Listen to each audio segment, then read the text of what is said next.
on Anime Talk. This is your main host, Tiggity T. We also have D and Carl. Please drop your Twitches. How y'all doing? I'm Carl, aka I'm just _DG on Twitch and Twitter. Good to see y'all again. And I am Blackula. I'm sorry. I'm Trey. Blackula is crazy. AKA Love It, man. Love it, Blah, blah, blah. No, you more like blah, blah. I'm sorry. Stop. Anyway. All right, y'all. So we're going to be doing anime what ifs on this pod. So we have a few that we'd like to go over with you.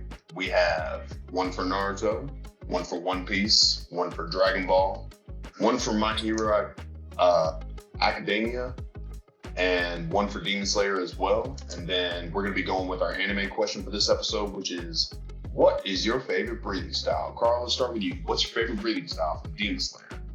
My favorite breathing style from Demon Slayer, aesthetically, it's gonna be the lightning style.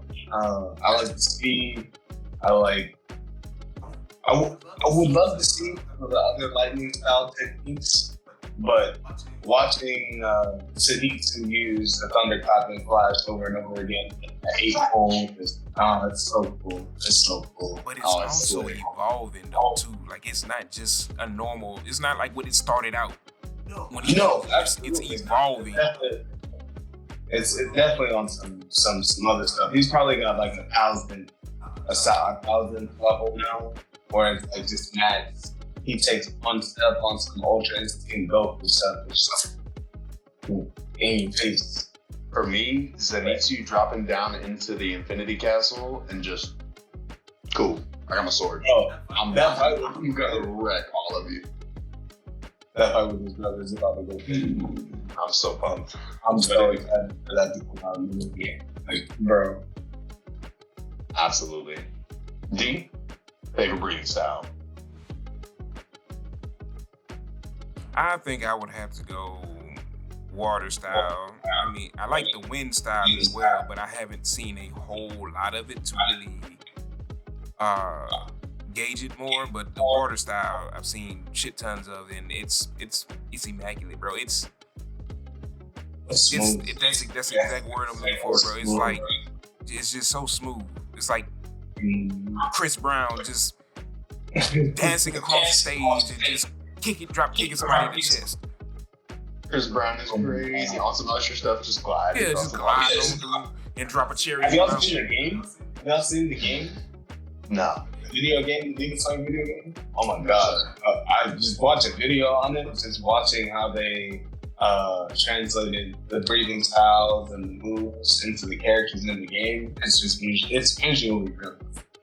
Oh, I'm gonna have to take a look at that then. Yeah, it's visually really cool. So I think for me, I'm a big Zenitsu fan. I'm a big fan of lightning style, just thunderclap and flash.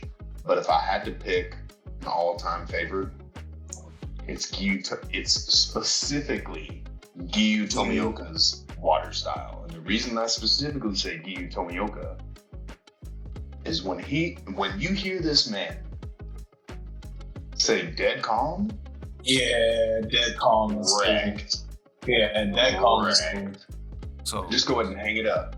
Just go ahead and hang up your demon slippers at the door. It's not a problem. It's just like watching Usher or Chris Brown just come across that. And that's it. Absolutely. And the fact that the rest of the Hashira beef with him because they think he's like some elitist, and he's like, no, I'm just not as good as any of you. Like, I didn't pass final selection. But in reality, I think Tomioka would walk a few of them. I don't know that other people would agree with that. I think they did a good job of the level. Well, I don't remember where Tomioka specifically ranks, but I will say that the fact that he does not get unsettled by these other guys that claim to be all beefy, like Sanemi, the user of wind style, he's just not at all intimidated. He's like, yes, I'm not like you. He's totally like unbothered, untethered, just, I don't care. Yes, I need help. Um, starting into the anime what ifs. So, audience members, we have number 1 on the list, Naruto. So for Naruto to King Naruto Shippuden, what we have selected, the change for this one is what if instead of Lord Fourth, Minato Namikaze, being born a Namikaze, what if he had been born Minato Uchiha? Ooh. And what change would this provide to the story? So the obvious change is Naruto. I think it's more obvious than that though. Let's say the events of Naruto's childhood is still the same, right? So let's say Minato is Minato Uchiha. Him and Kushina still get together. He still becomes Hokage. Naruto's born of Uchiha and Uzumaki blood, right? That's like the big change. But Minato still dies. Okay. So Do you still think he's able to seal? Is he still able to seal the Nine Tails within Naruto? yes, that comes from the Uzumaki family. Yes, sir. That is where that jutsu comes from. So with Minato dead and Kushina dead, because she still dies as well. Let's say Naruto gets raised by Fugaku.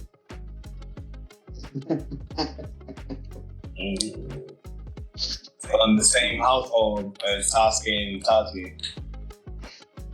Itachi training Naruto? They all in the same So household. does this mean the rivalry between Sasuke and Naruto starts at a very young age? Or do you exist? No, it exists. It still happens. Okay, You know? but can we level here for a minute? Go ahead. If Naruto has Uchiha DNA running through his veins, Yeah. in my personal opinion, now, there again, this is, just me. But, Sasuke who? So you mean to tell me I got Forbidden Jutsu in my repertoire already, I got Sharingan, and I got Kurama level chakra? Yeah, it's bad. You say forbidden? Are we still? Scale because he is Naruto's rival. He's been dealing with that his whole life. He's been dealing with that Naruto level strength his whole childhood. So he got those strength. Absolutely, but you take away his edge though. Because the early edge he had over Naruto was the Sharingan. Yeah. Him being much more skilled ninja, putting more effort into it. But you put Naruto in that household getting trained by the same mother father. What are we talking about? Hold on. Because you mentioned Forbidden Jutsu earlier. We not talking about Shadow Clone, are we? What Forbidden Jutsu? That was in the Forbidden Ninja Scroll. Yeah, but are we still? No, see, Itachi wouldn't have letting him. Not even letting him go near that. We haven't gotten there yet. We haven't got there. See exactly. See, this why the team. You got it. Like, don't get me wrong. It is nothing. You're right. It is nothing bad about the teachers that Naruto had. Now I'm just saying Itachi is more of a hard ass, and we all know he was. And you really think Naruto's on Sasuke though? But he was still hard enough to where Itachi wouldn't think about doing nothing stupid like that. I mean, Sasuke would think about doing nothing stupid because Sasuke was a good kid, honestly. But Itachi wasn't hard. Their father was stern, firm hand type of dad. But Itachi was soft on Sasuke. Man, this is for me. Okay. Right. Even disavowing Shadow Clone, right? Mm-hmm. Right. So I think with Naruto's level of drive, like Sasuke, to a certain extent, and again, maybe I'm not watching the same Naruto series, but almost to a certain extent has a sense of entitlement. And And with that sense of entitlement, I think he kind of rests on his laurels. Whereas Naruto's hungry, and I don't think changing him into an Uchiha is gonna kill that hunger. No, absolutely not. No, I think that he's still coming for that Hokage spot, and being that he's still coming for that Hokage spot, being able to train with Uchiha, got to put him a level above. Because I mean, again, screw you, Himuzen, but you know, Naruto wasn't getting any training prior to entering the Ninja Academy. Right. Sasuke was. Yeah. So don't get it twisted. Like Naruto being born, not even being born in Uchiha, because being born in Uchiha wouldn't change anything if it's him being raised by Valkyrie that changes everything. Because now Naruto's not, like you said, Naruto's not grown up without a parental figure, a role model. He's not grown up without, by himself. Now he's got somebody in his life to give him structure. So yes, Naruto is getting trained the same that Sasuke and Itachi are, getting trained. He's still being brought up in the same way. Like, gotta have good grades, gotta be clean and tidy. Gotta train, gotta be strong. You have to represent for your late father in this clan. Yeah, you know what I mean. The only characteristic I'm looking at too is like, okay, so Minato being born in Uchiha, or does, because we all know Minato was just goofy as Naruto. So like, he's going to be trained by Fugaku and that hard driven and steel. So we're not getting get rid of that goofy, bro. We're not getting into like changing the character at his core. Nah, Naruto is still Naruto. He's just Naruto Uzumaki with an Uchiha dad. Do you think that Minato still learns Flying Raijin even though Tobirama came up with it? Being an Uchiha? I think You don't think the racing keep him from that? Nope. To connect that, when the war that Tobirama died in, a part of his unit specifically was an Uchiha that he appointed in that unit. So you could tie that in right there. Heard, okay. Yeah, you could tie that in right there. Heard. I ain't gonna lie, I'm about to bring this up because we talked about this before, but I'm still, like, I heard what you said about this, but I still want to bring this up. And look, I can't never remember the name of the goddamn Black Flame. I hate that. Huh? The name of the Black Flame. For us. I can't never remember that. I don't know why. It's probably because it sounds weird to me and my ADHD brain just won't resonate. But anyway, I'm a Tarasu. Rasengan, bro. I'm sorry. I'm not letting it die. I'm not, because I definitely believe Minato would definitely learn how to do it. He'll be born to be able to do it. And it would have been insane, but you can't do it. For those of you watching, we were discussing the possibility of, being that Minato came up with the Rasengan, would it have been possible, being that he now has Uchiha blood running through his veins, could he have linked up with Itachi, somehow gleaned a sliver of some Amaterasu, and then proceeded to Rasengan some Amaterasu in his hand? Now, I agree with Carl that I think that the physics of it is going to be hard to manage within the show. However, I will say, if it could be done, You're talking about like something destructive that should have never been created. Why? So that's what I'm saying. Why would it not We're be? basically That's talking about a WMD. Yeah, that's so unnecessary. Because at that point, the reality is there's no village that's not running scared. There's no ninja stepping into the ring with somebody who can do that. Like, why? Negative. For what? Absolutely. I don't care how slow it Because is. you think it's a rumor, and I'm about to show you it's not. Hop in this pot, boy. Like, they were only scared of him as the Yellow Flash. Like, imagining going a step further. Like, No. Raijin already setting this man up. Amaterasu and Rasengan is disgusting. That's what I'm saying. But you couple that with the flying Raijin, and just like flying Raijin. That's destruction. That's terror. Hey, hitting over. War at The only thing that would have made the moment when Minato hit Obito with the Rasengan better is if it had been a Amaterasu Rasengan. Obito would have. Obito would be dead. What are we talking about? The story would. No, it wouldn't end. He said I would play Madara eventually at some point. But like, Obito would be dead. All you would have heard Obito say before he passed away or just passed out. Ah, my back meat. My back meat. That's Hey, crazy. at least he would have forever been buried in the building at that time.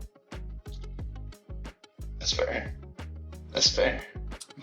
I still think he can have forbidden jutsu. That's all I'm calling it. And we gonna move on. Back to the story. Oh my So, god. now, moving What on, was that? moving on to One Piece. One Piece. With regards to One Piece, we discussed a few alternatives, but the one we came up with as being the biggest change that could happen to the One Piece verse was Ace surviving Marineford. So, So Carl, I'd like for you to start us off with what do you think the biggest impact of Ace not dying in the Marineford War? Luffy's power increased. You don't think it's happening? I don't think it's happening as fast. Ace dying was the catalyst. So let's start there. Don't get me wrong, factor to the fact that his crew got split up and he still needs to become strong to protect his crew because that's what that's his thing. I want to be strong enough so that not only I live free, my friends live free. So the training arc, getting stronger would still occur. But I don't think it would happen at the rate, no. Because Ace dying really like nailed it home to Luffy that he wasn't as strong as he thought he was. And that it would take even greater levels of strength to get to where he wants to go. And I add a caveat. However, Ace being alive would also, it would give Luffy a push. It would give Luffy a push. Do we think that Ace would join the Straw Hats? No. You don't think he's in Whitebeard's crew? Well, I was about to say, is Whitebeard still dead? Whitebeard is still dead. So Whitebeard's still dead. Okay, I can see Ace joining the Straw Hats. For one, Because I don't see Whitebeard sticking together after that. for one, hold on. Let me add a caveat to this because y'all all know. Oh, You all know if you whatever you change in the past, there's something that always equally happens. So the caveat is somebody is gonna die. If Ace survived, but somebody does have to die. Sabo. Probably Garp. No disrespect, but No, I'm not mad at Sabo. I don't think Garp would have died there. Only person on Ace's emotional level of importance, and I hate to put it that way, is Garp. So not Ace. So you don't think Sabo would have pushed both Luffy and Ace? So yeah, I think we would have lost. It wouldn't have to be. It wouldn't be Sabo just dying. It would have because they already thought Sabo was dead. This is true. That's right. That's right. You know what I mean? So it would have to be Sabo coming back, them seeing Sabo, and then somebody they all hate killing Sabo to have the effect you're looking for with Sabo. That's why I'm thinking. During the events of Dressrosa, Sabo appears, comes over there, decides he's going to help Ace and Luffy because at this point Ace is joined up with the crew. They're doing their thing. That's too far after the What about Fishman? What about Punk Hazard? Hold on. Go I'm ahead. going to get there. Specifically talking about Sabo's death, though. Yes. With specific regards to Sabo's death, the Sabo death could still occur on Dressrosa. And big beefy character to take him out, Doflamingo. Say less. Puppet of the Celestial Dragons, he's gonna do what they ask him to do. Not a problem. But why then? But why who? Why then? Sabo's trying to interfere with his plans. You mess with my plans? Yeah, I could easily see Doflamingo being like, cool. Bye-bye. So you say that Sabo reveals himself to Luffy and them before this though? So I think what happens is instead of Luffy competing in the tournament to try and get Ace's fruit, I think that Luffy and Ace would compete in the tournament to offer a distraction. They would come up with some harebrained scheme of trying to, make a distraction, and Luffy being the distraction by going into the tournament, right? Okay. As they go into the tournament, at the same time Sabo appears, Sabo pops up. The only caveat being is Ace is also participating in the tournament. Right. And both of them. So why are they in the tournament? So that's what I'm getting at, is that the Straw Hats have come up with a plan that they're going to distract the Doflamingo or the Don Quixote crew by causing ruckus at the tournament or causing an upset at the tournament to where Doflamingo has to appear. So you come to the final round when everybody's fighting each other. Okay. And this time, when it comes down to Ace, Sabo, and Luffy being the only people left in the ring, Doflamingo pops up and says, "What are you doing in my country? Oh, you're here to thwart my plans? Oh, that's so cute. Birdcage." Birdcage is crazy. I read it. It sounded like Orlando Bloom though. Oh, weak. I can see it. I don't know. I still think it'd be Garp. I can see it being Garp. Okay. So let me ask you this. Okay, but to answer the other part of that, because you asked, does he join the crew? Me personally, I believe it'll be a temporary alliance until like they come across Marco again, and I believe Marco and Ace would join the fleet, but go start their own crew. I could see that. Captain of new ship. I could see that. I could see Ace being his own man. I mean, he's more than powerful enough. Mm-hmm. I think that he scales. I think that he overestimated his ability when he fought Blackbeard, and that was his downfall. But also, I think if he go ahead. No, I was just saying, but I also see that like I said, he would temporarily join. So like that temporary alliance that he did form, I still believe that Kumara would come and separate everybody for them to go do their own training. Oh, that's another good question. Where would Ace be sent to? Ooh. Well, we're already separated before Ace was supposed to have died. So. Yeah, because he was in Bell Down. Mm-hmm. Yeah, but didn't Kumara separate them right after that though? Nope. I could have sworn that's where everybody got separated. They got separated in Sabaody Archipelago. Okay. Yeah, Luffy went to go save Ace solo. Or not solo, but without his crew. Yeah. I can see Ace joining the crew, or not. Let me not join the crew. I can see Ace being. Brief pause on the what if. Oh, go ahead. Do we believe that Bon Clay is still alive? No. But knowing Oda, probably. Bon Clay.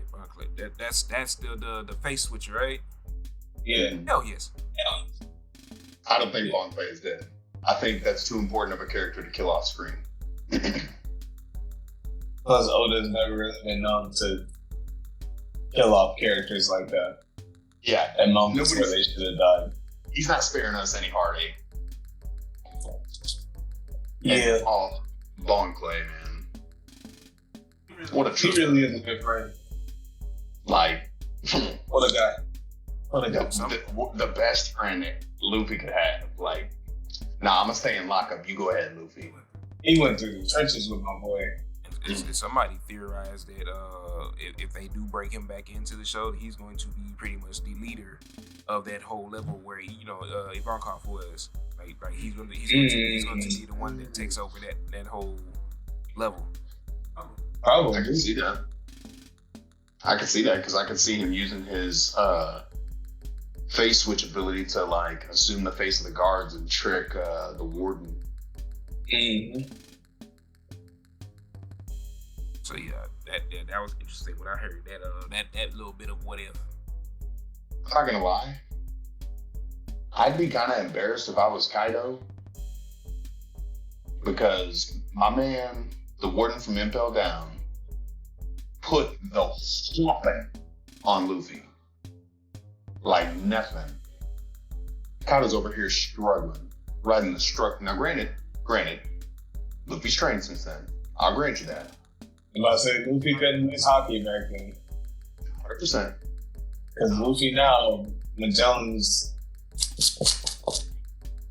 Yeah, that might now be turning out a little bit different for sure. Get him out the way. Get him out the way. But I'm just thinking to myself, like, you had literal lightning. You were like lightning attacks you're using on my man's. And granted, my man's is made out of rubber, so that ain't gonna do nothing. But you're hitting him with everything you got. Still bouncing back. Yeah. This man put some poison on him. I mean, and then, Luffy's like naturally immune to lightning. So. Yeah. But even when he was hitting him with his club and using all that force and imbuing it with Conqueror's Haki, Luffy's still popping back up. Whereas he wasn't gonna quit, man. Luffy gets some poison on him, he's like, poison me. Poison is a hard weakness over something. I'm just saying. I can't. That's knowing what we know about Toon Force and Gear 5. Does poison even still work? If it gets inside his body, yes. But if it's like something that touches the skin, probably not. I mean, so I would say poison doesn't work, and I'll tell you why. So let's run it back. So put Luffy in the situation, and I know we're getting off topic from the actual Ace didn't die, whatever, but bear with me, guys. If you put a Gear 5 Luffy against Magellan, I'm just gonna pick up the ground and block your poison, and then put it over your head. Like, I'm gonna squash you with the same bricks that you're using to keep me in prison. Right. And your poison's not getting you out of these bricks. Sorry, champ. Go night-night. Like, negative. And Magellan is definitely not standing up to any of the attacks that Luffy was putting on Kaido. Absolutely not. Red one lightning. Go ahead. Absolutely. No. I agree. Red Hawk would have taken him out. Take him out, definitely. A lightning strike? My man's over here grabbing lightning. Like, Magellan, you poor thing. Sit down. Just moments of like where I would have shat myself. I'm sorry. Like you just see Buddy just jump in the air. Is that lightning? Like you just I'm done. I'm done, big dog. You got it. I'm just gonna sit over here in the corner right now. For real. No, that's lightning strike. That's an instant one hit. Like you're done. Yeah. You know how fast you have to be to even think about dodging a lightning strike? Not to mention the durability you have to survive that shit. Exactly. That's what I was about to say. It don't even have to hit you. The wind of that lightning blow past you. You still getting shot. I'm done. That burned. Absolutely. All right. But back to it. Let's go. Now, on to one of the best shonen anime of all time. Oh. Sorry. Is Goku pole dancing? What is that? Do what? Is that Goku pole dancing? What was that?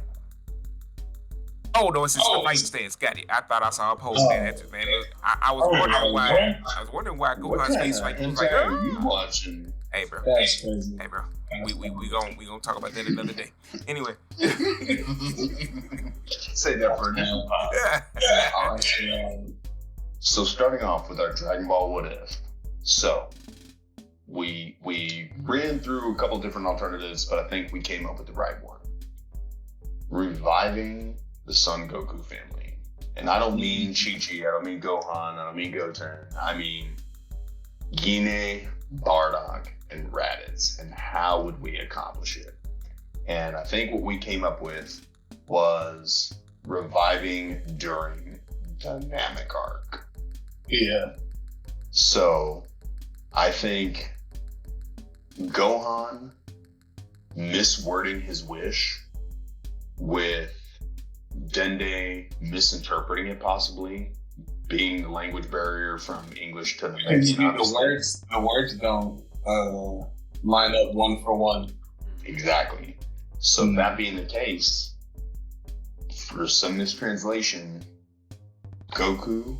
So at the time, so the caveat to this is going into the Namek arc, instead of Goku being gravely injured and then coming on the ship designed by Bulma's dad and Bulma, instead it would be Goku being passed away and having to be wished back a second time. But being that he's being wished back a second time, he can't be wished back with the Earth's Dragon Ball, so they have to use Namek's Dragon Balls. So they go to Namek in order to make the wish, because they assume that the Dragon Balls work similar to how they work on Earth, where they can do large groups of people. Because Dende knows that that's not how they work, Gohan words the wish, I want my family back. When he makes that wish, Dende hears family, like multiple members, and so proceeds to use the 3 wishes to bring back Goku, Inen, and Bardock.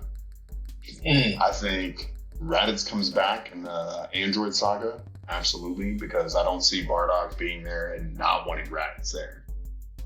What's Bardock's reaction to, not only say how soft Goku is, but how like domesticated, again, would be the word. Unsane, like how unsane like Goku is. What's Bardock's reaction? Oh, he's crying. He's bawling like a big ass baby because he had the future premonition of Goku, correct? So the problem with that is now we're leaning into non-canon. So okay, but it's a what if. We're already in non-canon, bro. All right, so that being the case, so if we assume that Bardock has precognition, then or what do they call it? Future sight. Assuming Bardock has future sight, I think that even afterwards, he's still going to have a what is the matter with you? What's wrong? I think Gine loves him though. Oh, 100%. Yeah. I don't know. Oh my handsome Goku or Kakarot. Yeah. I think Gine loves Goku. But I think Bardock is going to be more impressed with how powerful his son is, because when he's in the chamber on Planet Vegeta, he's weak. He's like considered less than nothing. That's why they're going to send him off to some weak planet. And then to get to the level where he's at. So obviously the caveat being that he passed away. Even still, he was at an 8,000 power level. When Bardock died, he was at 10,000. So that being the case, with the Kaioken, Goku's dog walking Bardock. So immediate revival on Planet Namek. I mean, granted, you don't have Goku stepping off of the ship at 93,000 power level after doing gravity training and healing up and things of that nature. But at the same time, Goku coming back with an 8,000 power level, Kaioken up to ×3 and ×4. So being able to bump his power level to 32,000, he's already washing most of the Frieza soldiers. Right. Yeah. Like all the way up to, I would say all the way up to Zarbon, up until Zarbon goes into his evolved form. I think his evolved form is a power level of like 50,000, if memory serves correctly.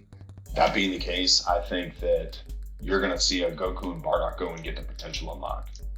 Ooh. You think they get their potential unlocked on that then? So I think that's interesting. I think you would see Elder Guru say, look, I'm gonna look into your heart. He's gonna look into Bardock's heart, realize that Bardock met Minato, and it's like, dude, you spared another Namekian? Cool. I'm gonna go ahead and bless you.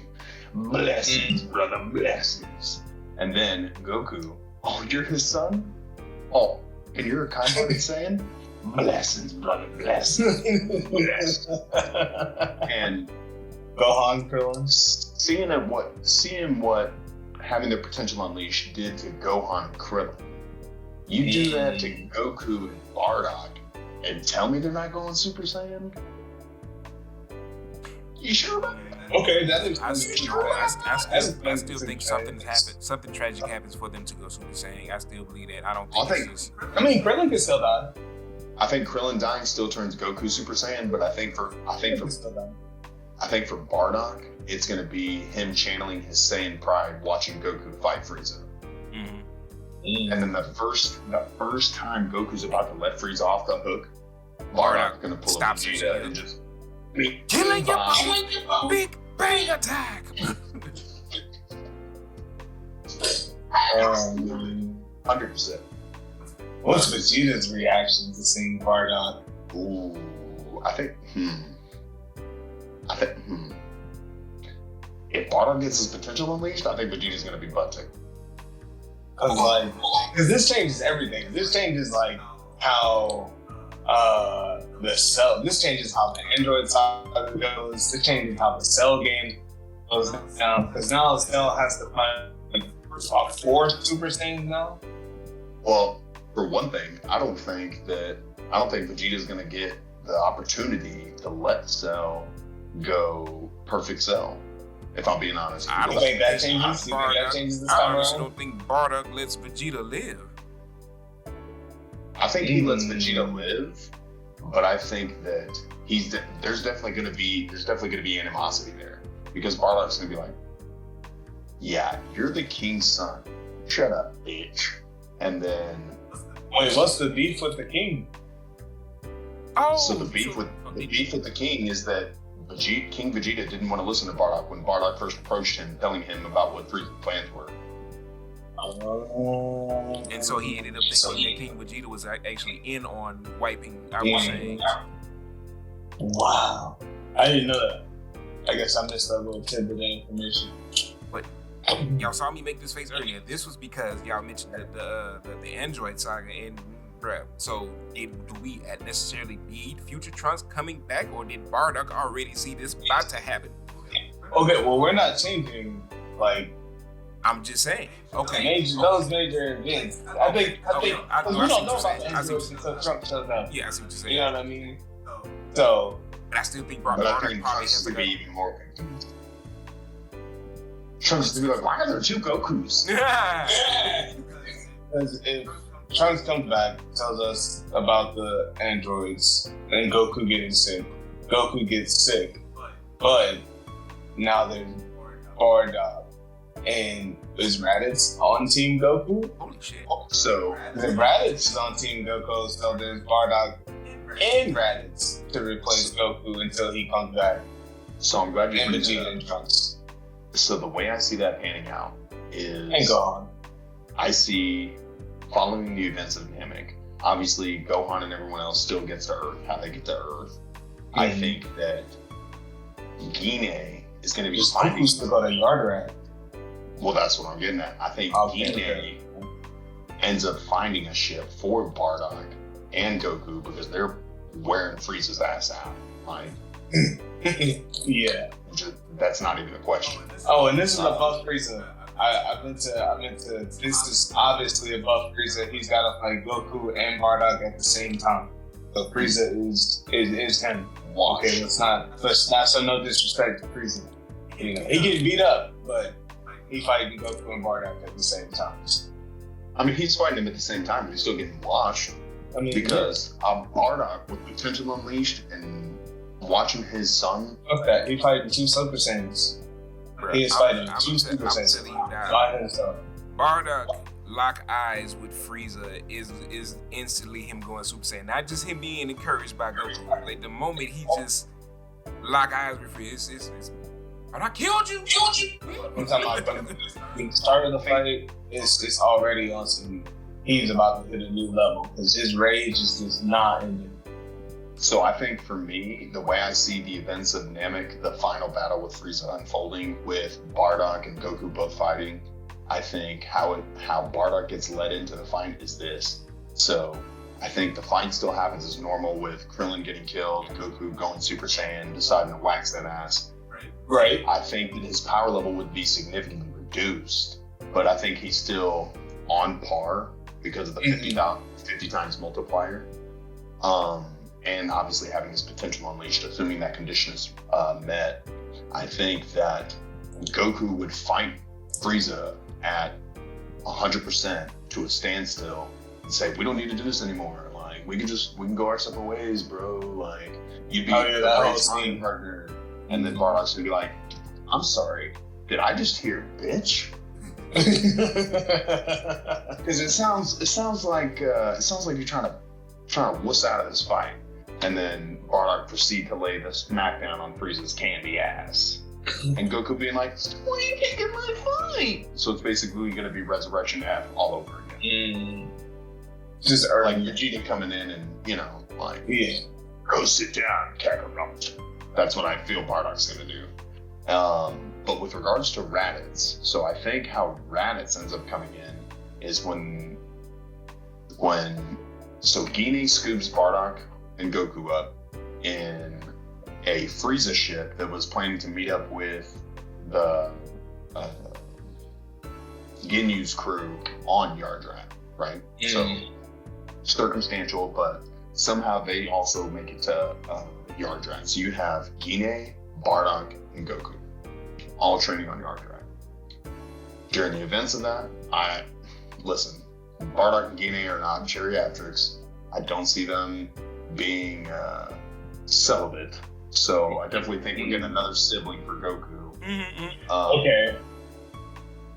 But I think that definitely it's going to be on Bardock's heart. Like, oh man, I'm having another kid. Like, where's my other kid? Like, oh damn, Raditz is dead. Like, I wish he was back. Oh, well, we can wish him back. Wait, what? Yeah. And Bardock, then proceeding like, okay, we're teleporting to Earth. Bing bong. Proceeding to go to Earth. And then after wishing Raditz back to life, obviously Raditz is going to be at a power level of 1200. That's what he was when he passed away. And then Raditz is going to get pissy and try to throw a punch at Goku. And Goku's going to be like, not even changing out of base, just block with a finger. Stop, bro. And as he's proceeding to get into a fight with Goku, Bardock just steps up and he's like, quit being an idiot. Let's go train. And then proceeds to lecture him the entire time they're training. Like, quit being a dumbass. Just adopt the lifestyle. Just train, bro. Guide to a move called Special Drill Cannon? What is that? Special Beam Cannon. Mahanko Sapo. Yeah, get out of here. What's it called?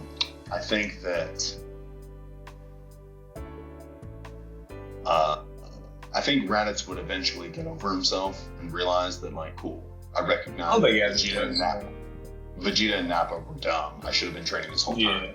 Like that. I don't think he got a choice though. Because like, what is he really gonna do? Like, you gonna try to raise hell with Goku and Vegeta and now Bardock there? Like, no, but I definitely think there's gonna be a rivalry. No, but there's definitely going to be a rivalry between Raditz and Goku now, for sure. Like, Raditz and Lin now. Yeah. Does Raditz get Super Saiyan, bro? Raditz has Does his hair get shorter as he goes? I was about to say that Raditz has Super Saiyan 3 at Super Saiyan 1. So Raditz here was already tickling his butthole, Oh man. Looking like Sonic the Hedgehog looking ass. No. Yeah. I think for Raditz, I don't see his hair getting longer for Super Saiyan 3 just because that would be ridiculous.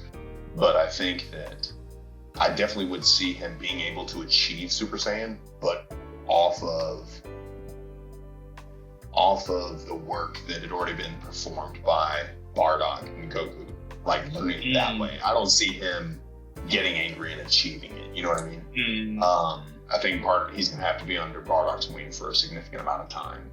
And I think so too. I think Raditz would definitely have he'd have a Vegeta-like character arc Like there'd be a lot of growth for Raditz because there'd be a lot of change.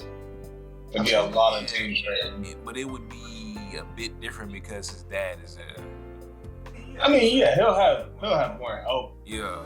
Oh, you keep backing up, I'll give you pow pow. That was For real. shit.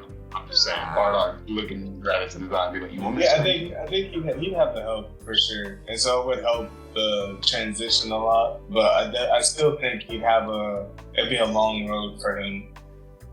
And I definitely think that Bardock's not going to leave Yardrat without learning Spirit Fishing. Like, don't get me wrong, instant transmission, cool as shit. Yeah. But I don't see Bardock walking away with just instant transmission. No. Negative. What's it called? But I definitely think that everybody in the series is going to see a bump.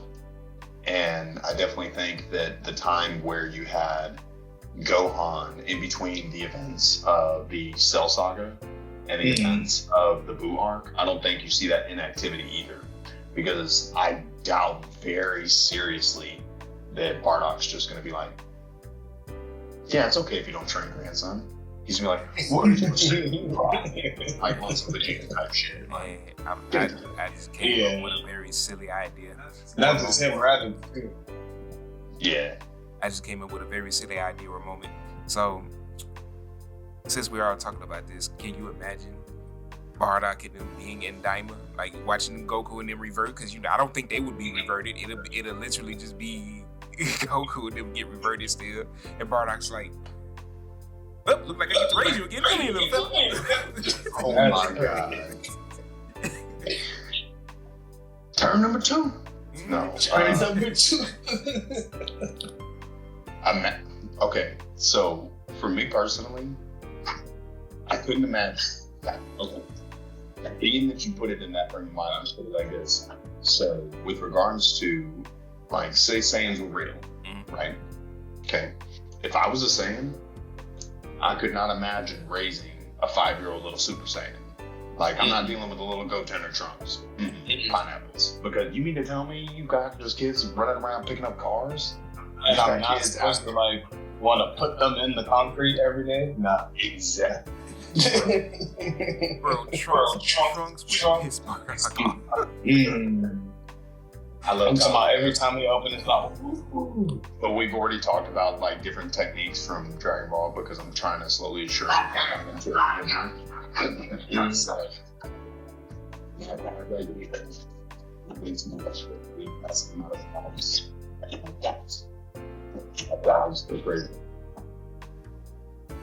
Moving past that, I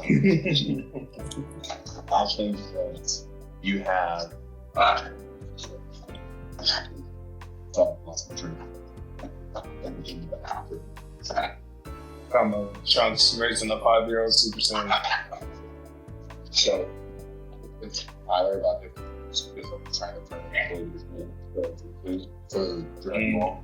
And so I've taught him the Mahanko Sapo, the Kamehameha, Masenko, and all that.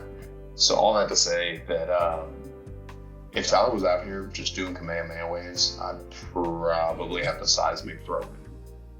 I love Tyler to death. But because he's my son, I know the first thing he's doing right off the bat is just a Kamehameha wave right into the atmosphere.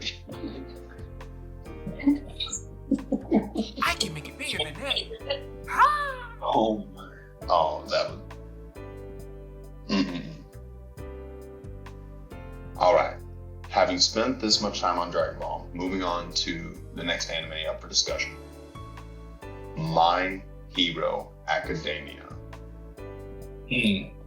So there's a number of different things we could have changed about My Hero Academia, but I think the main thing for me, one of my main critiques of the series has been that I wish that Deku was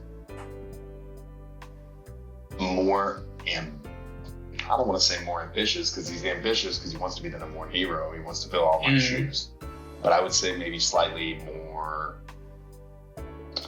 confident, more bold, confident, more bold.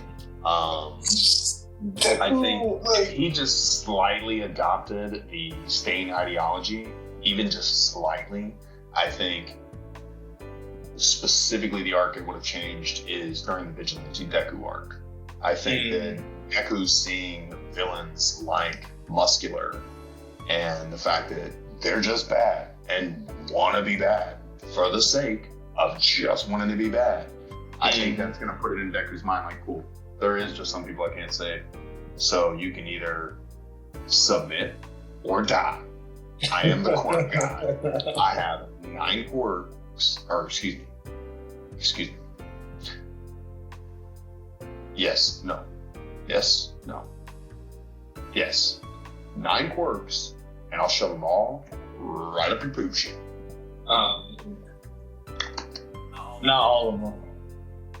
I mean, let's look at the facts. I mean, Fajin and, what was it?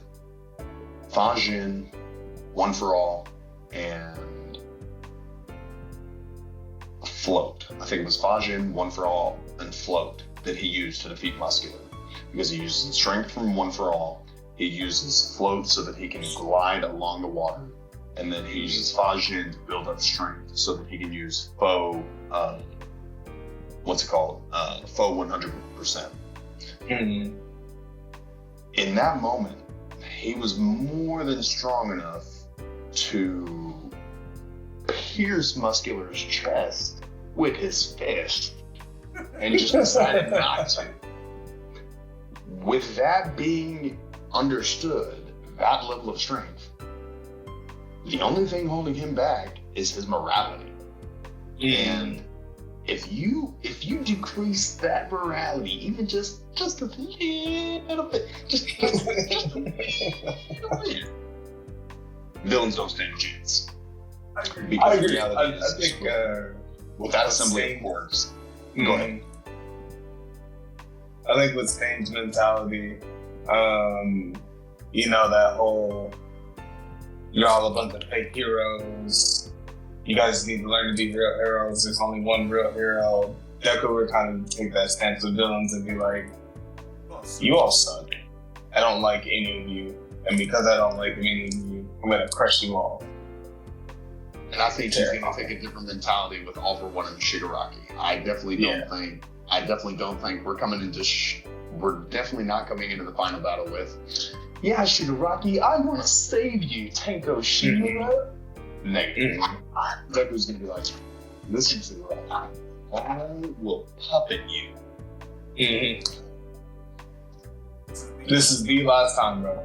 This is the last. This is your only warning. Obey me now, or be a sock puppet forever. And the reality is, based on the different heroes that we've seen from World Heroes Mission and what we've seen in Heroes Rising, what we saw in Two Heroes, the different My Hero Academia movies, and even the most recent My Hero Academia You're Next, there really isn't anybody that, in my personal belief, with the assembly of quirks that are on display,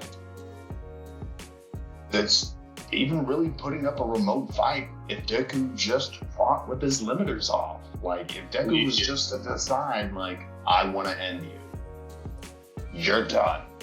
Yeah, that's a done deal.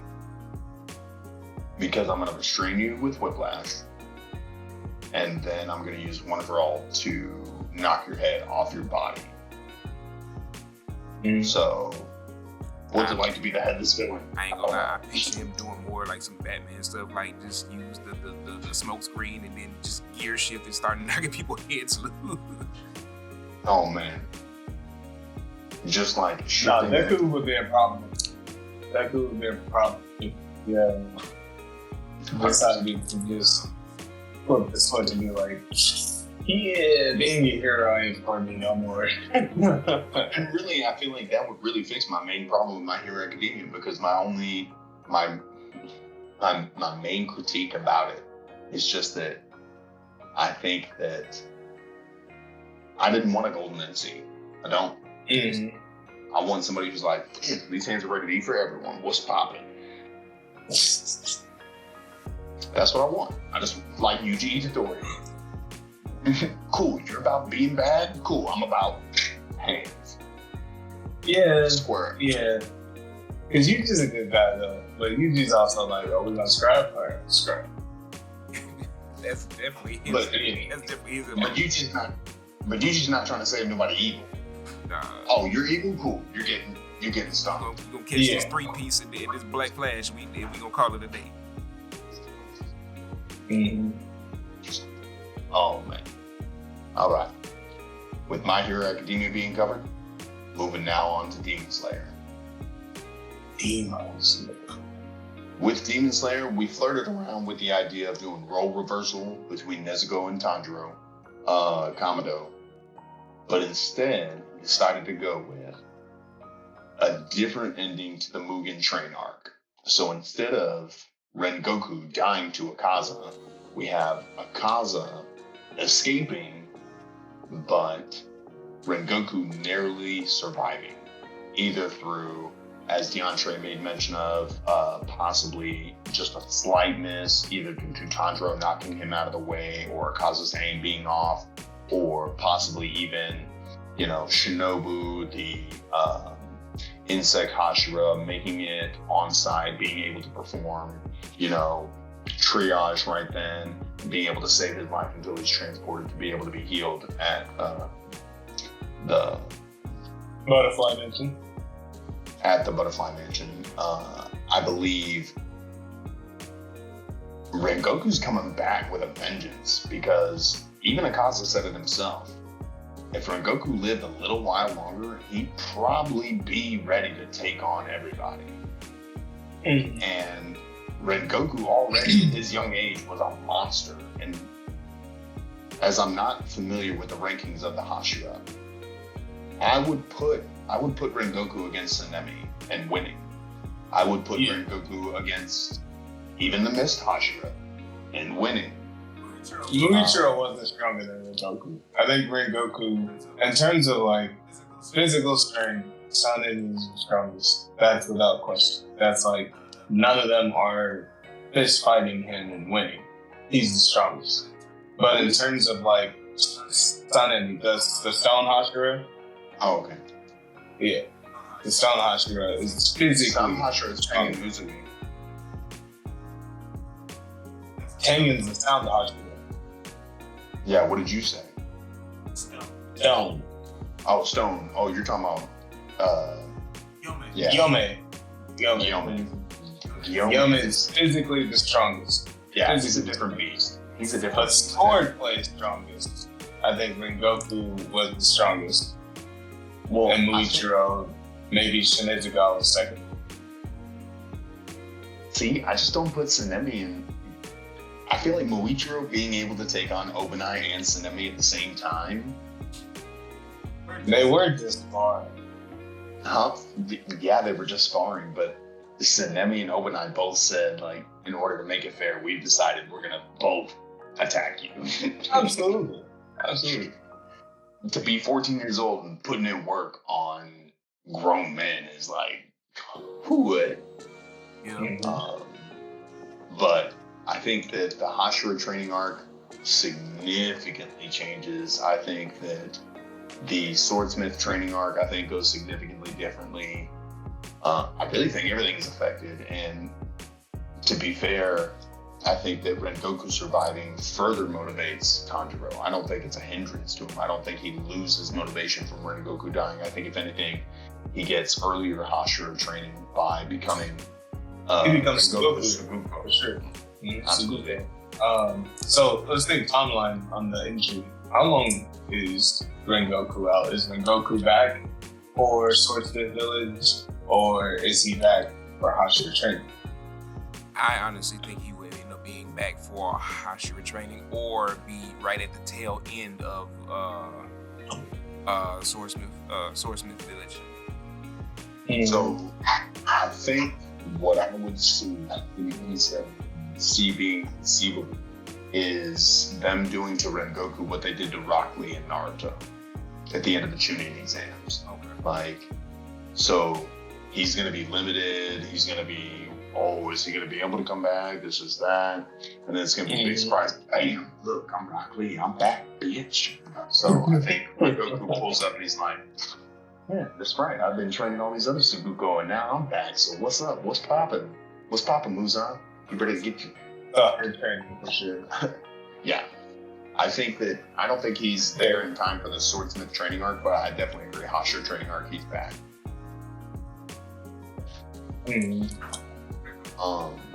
Before Infinity Council, for sure. I was just saying, listen, Rengoku in Infinity Castle changes a lot. It changes a lot. 100%, because I definitely think Akazu's getting put down way easier. Goku being there, I don't think the master has to blow himself up. I don't, to be honest. Who's not surprised? Well, I think the master still blows himself up because that was part of his plan to lure Muzan in. Yeah. He never like he tried. So the master. I see. We actually get past the way, unfortunately. But a lot of it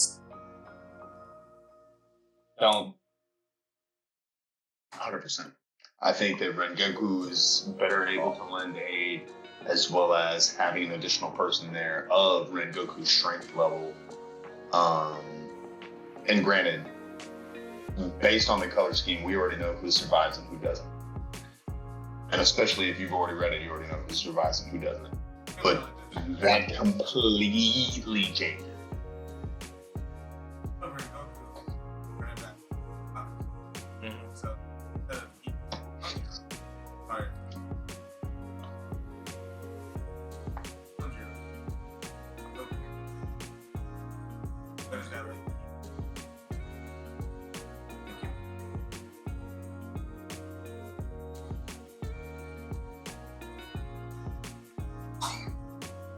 I can hear my mic. Okay, it's just because Big Square was like, I just want to make sure. Blooper reel. Yep, I just want to make sure. Blooper. I just want to make sure.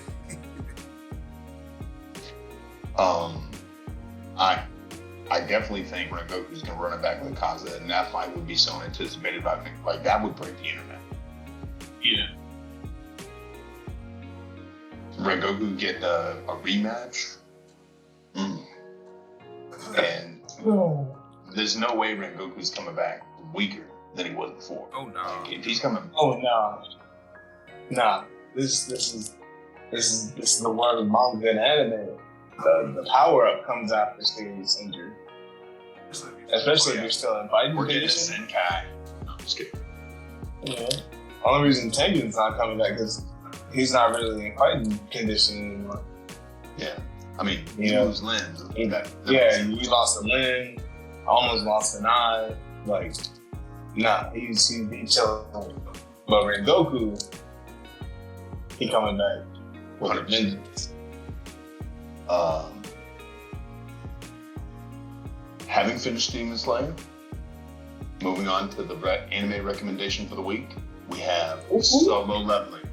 So if you have not heard of Solo Leveling, Right. the main character of Solo Leveling is Sung Jinwoo. Sung Jinwoo is an E-rank hunter, which is the weakest rated hunter. His nickname is the weakest hunter of all mankind. And it really speaks to growth, personal development. They called him to his face, disrespectful. But really, Solo Leveling gets down to, picking yourself up by your bootstraps, and essentially you're getting provided another shot, but it's what you make of it, and really making the most of it, and determining that, cool, like I've been weak my entire life. That's not continuing. Now that I have the opportunity to grow stronger, we're doing that shit. We're getting beefy. We're gonna run everybody's fade, and I'm gonna pull your car. I will say, with regards to Solo Leveling, there are some funny moments. They're definitely interspersed so that it doesn't seem like it's overtly comedic. It is very inspirational at times, as well as amazing fight scenes. I mean, really the animation is top notch. I mean, you're not going to be disappointed.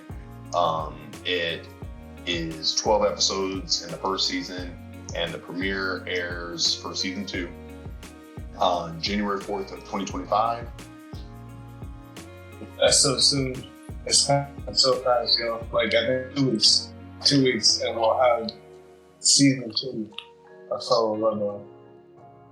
I think just figured. And if you thought Sun Jinwoo was a beast at the end of season 1,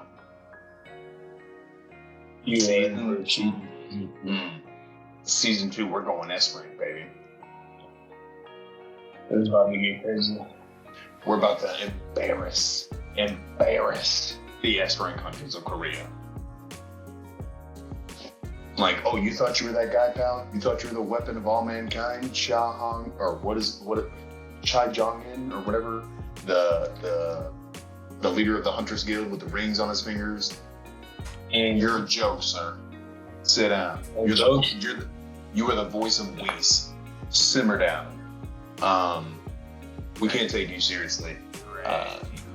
For those of you who aren't aware, I, as a scumbag dub watcher, familiarize myself with English dub voices. And if you follow Dragon Ball Super, the voice actor for Whis is the same actor who also voices Chai Jong.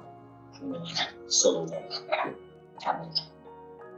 I want to say that Christopher Sabat does. I do recognize his voice in the show. I just can't remember who his voice in the anime. So I will have to do further research on that and get back to the pod.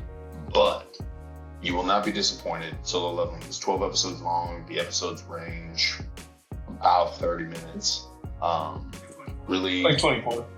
24. If you pretty standard anime episode long. If you are looking for good, solid fight scenes as well as a main character that is these hands are rated E for everyone, trust me, you cannot go wrong with Solo Leveling. Do yourself credit. Watch Solo Leveling. It's a good story. Absolutely. Just prepare to have your hearts broken to get to like the first episode, but yeah, definitely a good show. From the jump. If you watch Demon Slayer, you're already ready for it. It's nothing worse than Demon Slayer. It's not worse than It's not worse than Demon Slayer. It's not worse than Demon Slayer. It's not worse than Demon Slayer. Solo does a good job. Very good. Solo does an amazing job. Demon Slayer, first episode, whole family. I had too close. Yeah. Okay. Y'all got it. I couldn't edit it. I did it wrong. The way I put it like this. Like some dude in the game. And a hunter or adventurer, I don't know what the title is. But they go into dungeons and stuff expecting that could possibly be the reality. Tanjiro he didn't really know about demons. He had heard rumors, but he didn't really know, let alone expect that way out there where he lived, it would happen. Bro was out working all day, came home, and whole family, yes. Nah. And what's worse is not only is my whole family decimated, but my sister, she's a demon now. I'll never forget the first time I watched that episode. I paused it because I was like, what did I miss? What happened? Let me watch it again. His family, the main character's family, is just dead? They gone? Like, not like, oh, this is just for me. Set up a bit. Nah, they're gone. For me, my thing was, this is where we're starting off. This is ground zero. Whole family dead. Where do we go from here? And then we immediately launch into Sabito. Training with Uro Kodaki. Final selection. That's like the first 5 episodes. First 4 to 5 episodes. Some Jinwoo goes through some hard shit. No doubt. Yeah. But not on Tanjiro's level. Tanjiro is crazy. Tanjiro, man, that man's fighting literal demons in his mind. All I know is that was very traumatic. The first. It was traumatic. That was just super traumatic, bro. Like that. It was traumatic. That first episode of Solo Leveling is definitely traumatic. Absolutely. Absolutely. With that being said, this has been another fine episode of the Brother Son Anime Talk. Brother Son. This is us signing off. Brother Son. Brother Son. Still gets me every time.